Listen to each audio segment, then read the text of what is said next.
goes a little something like.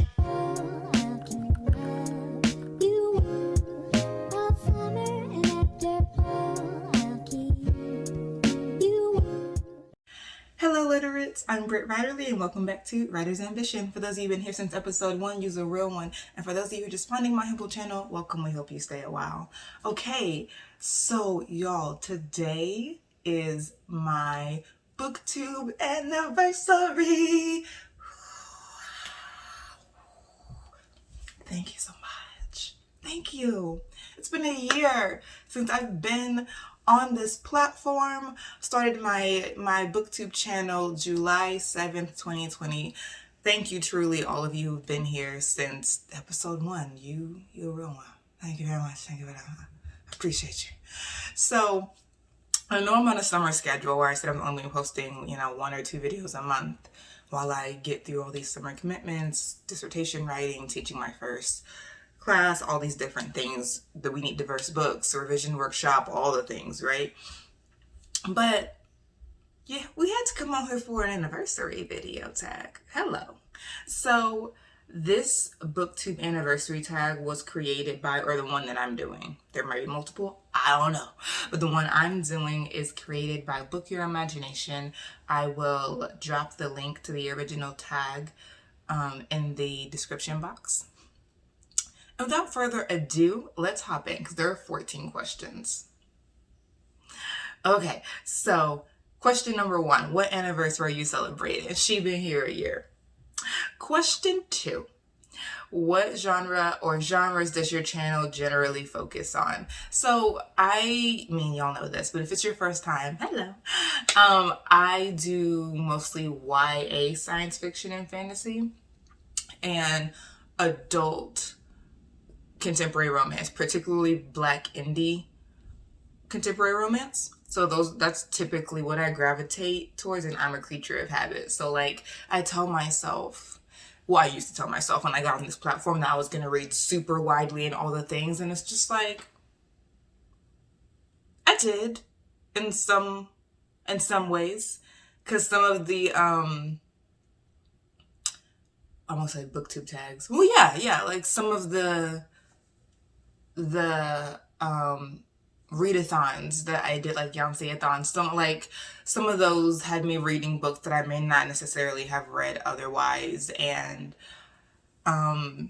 just watching other people's channels, reading books with them, like when Ashley and Ashley at Bookish Realm, Deidre at Shade Tree Reads, Harley from the Cerebral Hedonist, and Chloe.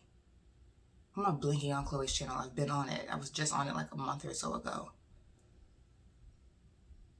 This one verse. I think that's it. And Bree from Lock Booktition, if I didn't say Bree already, but she already crossed my mind. But so those 5 creators would be on, they would rotate whose channel that they were on. Oh no, and Erica from The Broken Spine. So was Bree on the screen with them? Probably. Anyway. So those 5 or 6 creators, I lost count, they would rotate channels and have a sort of like bookish discussion once a month. I don't know if they're still doing it. I've fallen way behind. I'm on a summer schedule. So, but in following what books they were reading, I did read some books that I would not have read. So even though I'm a creature of habit, I sometimes try to take advantage of the diversity of recommendations in this space and actually read beyond, not my comfort zone, but just like my usual, which is not necessarily about comfort, more just about being a creature of habit. Maybe that is about comfort. Who knows? It's probably about comfort, maybe. So I have to be on my comfort zone from being in this space like I thought that I would and quickly decided to give up on. But sometimes I still do. Thank you, Booktube. Okay. Number 3. What are you most proud of on your channel in the last year? That your girl kept up with it. And it's not like I thought that I was going to get on this space and fall off in a year. I didn't think that. But still, the fact that I kept up with it is something that I'm proud of, because not only did I keep up with it, but like even when I would change my upload schedule, right? So I started off doing 3 videos a week, And I did that for like 3 or 4 months, and then I switched to 1 video a week, and I did that for like 4 months, 5 months, and now I'm on a summer schedule, right? But it's not like I switch every week. There are periods of a particular schedule, then I switch to another one. And I'm glad that not only that I kept up with it, but that I switched when I had to. That I was responsible with it, that I was communicative. I didn't just be like, I can't do this no more, and go away. I found a way that I could do it. I let you know, and then I did that. So I like that I kept up with my channel even when I had to change the original plan for how I was gonna upload. Okay, question number 4. Do you receive ARCs or advanced reader copies to review? I have received 3 ARCs. One I'm not gonna name because I didn't end up reading it or reviewing it. Like I read the first like few chapters, but I could not get into it. And maybe some of y'all already know what book I'm talking about because I may have mentioned it. Hopefully I didn't know, but I have a big mouth, so I probably did in passing without thinking that I was gonna end up DNFing. And it was just a very passive DNF. I just was like, I'll get back to this, and I just never did. I'm so bad at doing things that I don't want to do. I just won't do it.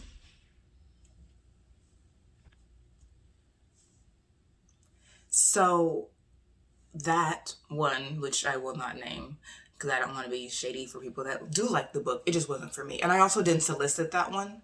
So it was just given to me. And that was the first one, and I didn't want to mess it up. I was like, I don't have anything good to say about this book right now. So I didn't. So that was the first one, and that was given to me in January. It was a great way to start the year off. So I was still excited and honored for it always. And then I have an arc of Redemptor that I'm working through, and then an arc of No More Gods, No More Monsters by Cadwell Turnbull. So I did request those from NetGalley, so I am gonna do those, and I'm enjoying Redemptor so far. Y'all know I loved Raybearer. It was like my favorite YA fantasy of 2020 easily. Oh, just stole the show. So I am looking for, the thing is about Redemptor is I have it in an ebook copy. I don't like ebooks. I'd prefer advanced listener copies, but I don't know that the listener copy was actually like narrated yet versus a computer would have been reading it to me, and no thank you. Although at this point maybe I should have, but anyway, I'm still getting through it. But because I'm teaching this class, it may just be really, really close to the release date when I put the review out, and it may be on my Instagram as opposed to a review, because y'all know that I'm a spoil sport. I will spoil everything accidentally. So I am probably gonna just type up a review and post it on my Instagram. My Instagram is Britt Writerly. If you don't follow me on Instagram or Twitter, definitely follow me there, especially as we continue to grow. And I have to do my first, like, not have to, but I do my first live Q&A with y'all when I get to 500. We just crossed 400. Congratulations. Or just when I'm filming this video, at least, in the 1st of July. Just crossed 400. Thank y'all so much. So when we get to 5, we'll do a live Q&A. So if I ask a question on Twitter and y'all aren't following me on Twitter, you won't see it. So definitely, if you don't follow me on Instagram or Twitter, go follow me. It's just Britt Writerly. But so those are the 2 arcs, and then, you know, Cadwell Turnbull. So I'm probably going to do both of those in written reviews on my Instagram rather than on the channel, because I don't want to spoil it. I spoil stuff. I don't feel as bad about spoiling stuff when I know it's already out and y'all can see. But when it's not even out yet, you can't play those kind of games. So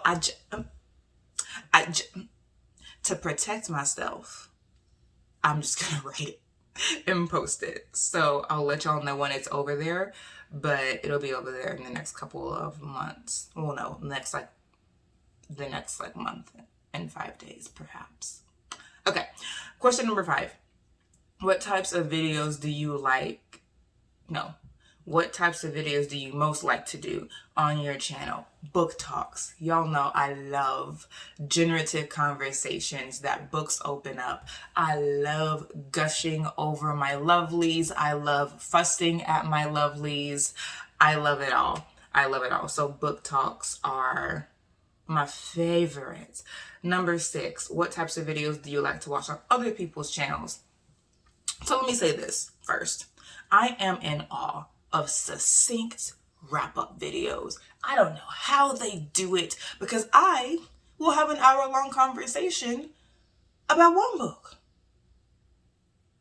Or at least 2. Shameless plug. Cache and I just had our 6th, 7th writerly conversation where we talked about our buddy reads for the month of June. We talked specifically about Blood Like Magic by AuthorTube's own Lizelle Sandberry and The Other Black Girl by Zakiya Delilah Harris. That is on my channel, I think. Yes, it's on my channel. So if you have not seen that, after this video, definitely go check that out. If you have read those books and you want to kiki over them, or if you haven't, you want to know what they're about, definitely go over there. We did have spoilers, but we put like a spoiler banner up when there were spoilers, so you'll be able to mute and fast forward. All right. Shameless plug. But so yeah, I love talking about books. I love people's wrap-up videos. So on other people's channels, I still like the book talks. I want to hear other people gush about their lovelies too. So it's all book talk all day for your girl. But I am in awe of the wrap-up video. Oh my gosh, of the wrap-up video. I just can't do it, and that's why I'm in awe of it. Okay. Oh. And another plug, not for me, today, I cannot wait to watch this book talk. Bree at Locked Booktician is discussing Toni Morrison's The Bluest Eye from a therapist's point of view. Yes, absolutely. So I like those sort of conversations where it's like, yes, you could just do a wrap-up and talk about like all the books that you read. And that would probably be good for me to do, but I'm just probably not going to do it. But those sort of conversations about like really just spending time with a book, I love, because we take so much time to read these books, like we invest so much time and money into them. I want to spend more time talking about them. That's my philosophy. Okay, question number 7. Was there anything you tried on your channel last year that didn't work? So my story time segment, and I wouldn't say it didn't work so much as, well, yes. So I started off doing a serial of this Black speculative fiction called Tales of Eliza Black. And it was great. I loved it. Low viewership, but that was probably because the videos were like 3 minutes long, like max. Like they were not long. And so like the algorithm doesn't push those sort of short videos if you don't already have like a huge following. And I was just starting out. Like I was doing Tales of Eliza Black from day 1 up until the end of that year. But it wasn't just the viewership necessarily. It was also that story, because people that were watching it were like, this is so good. Also, they were like, you have a very soothing voice. Y'all are so sweet. So it was getting a lot of encouraging feedback, and people were like, I need the next one. So like, it was good. All those videos are private now, by the way. So if you missed it, you just missed the motion. Or movement, you missed the movement, sorry. But it wasn't just the viewership, it was that story was really, really growing into something that demanded its own attention. And I was like, wow, you should be a novel length work. So I pulled it, I privated the videos, and I started developing it into a novel. So that's why it didn't work. The viewership was a thing, but I was willing to do it from a labor of love, because I was like, okay, well, when I do get more viewership, I want them to have Eliza. But then it started growing into a novel length work, and I wanted to pull it. So that was just that. Also, it's a lot of work to produce a serial, like writing it in time and recording it, which is a lot. So I was like, okay, yeah, let me pull you and work on you as a different, in a different medium. Okay.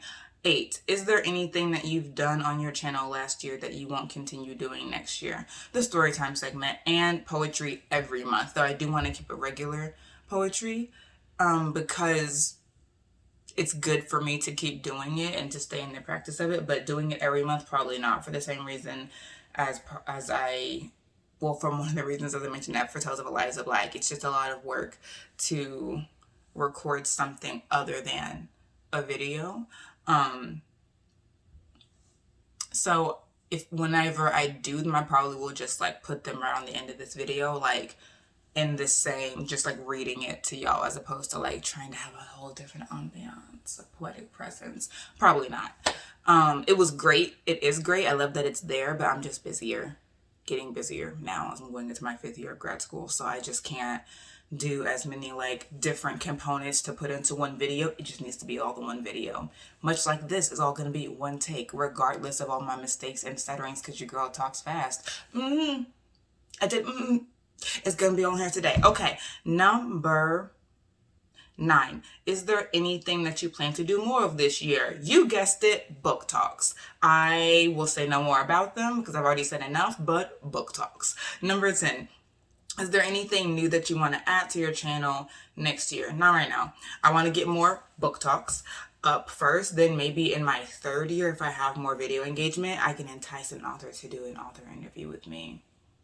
But we'll wait until we have more to offer. Not that you're not enough, but I want you all who are here engaging to have more engagement, friends, so that authors can really feel like they're coming to a platform that can give them some more exposure and XXXX. Okay, 11. What are some of the challenges you face on your channel? Just getting the content up. I'm in grad school. I live in an apartment and I live in the basement. So all the sound travels to my apartment and no one else in the building hears it but me. And it's loud. So finding time to where I am free and time to plan the video and record the video when other people aren't going to be like opening the front door and walking upstairs or coming downstairs or walking by my window. It's a lot. Like, it's 7 in the morning and I had to make time to record right now because I would usually be doing other things. And already there have been 2 different loud sounds. So it's hard. It's hard. That's really the hardest thing, is just getting the content up past the distractions, and also just like making sure that I'm staying fresh with the content and not getting into a rut. Okay. Number 12. What equipment do you use to film your videos? My good old Samsung Galaxy 10. Number 13. What is your one best piece of advice you can give to another booktuber? Make videos you like. Because if you're not having fun, no one's going to have fun watching you, and it's simply not sustainable. Like, I'm not going to get up at 7. Well, I really get up at 6:30. I'm not going to get up early in the morning to record something that I don't want to record in the first place, let alone edit it to make it look presentable. I'm just not. I have other things to do. And everyone has other things to do. Even if you're like, oh, I don't have as much as like grad school. You have other things to do that you can give your time to. And if you don't want to do this, especially when you start off, I'm not getting paid for this. And even if I was, like, you have to care about it. And you have to like the videos that you're doing. You have to be having fun. You have to really want to read the book, which is why I'm like not pressing myself to read things I don't want to, because my energy supply is just very precious, and it takes me more energy to do things I don't want to do, so I'm just not going to do it on my channel. But that's my advice. You need to like whatever you're doing, because that's the only way that's going to be sustainable, through growing your engagement, growing your viewership base, all those different things that I'm still in like the early stages of doing. I'm okay with it because I like the videos that I've made. If I didn't like the videos I was making, I would be a lot more frustrated than my complete lack of frustration now. So that's my advice. That's more sustainable and it's more enjoyable for you. Number 14, last question. What is the best part of having a booktube channel? The community by far. The community by far. I thank you to all of the people, from creators to viewers, who have engaged with me, whether you are at day 1 or you came a little bit later or today is your first day. Happy to have you either way. Y'all are the reason that I joined this community. y'all are the reason that I'm still here making videos. I just am so grateful for the generous engagement, for other creators who have come up alongside me, who have engaged with me, who have laughed with me, who have shared this screen with me, who have invited me onto their screen. I'm so grateful for all of it, and it's been lovely. So that's the best thing about this channel, is the people that it has allowed me to meet. So thank you all very, very much for a magnificent year, even though the world around us has been having an awful year, and we have been having our own bits of awful and fantastic, but here in this space we have curated something precious, and thank you for being a part of that. So I will see y'all next time. Until then, take care of your books, take care of yourself. Bye.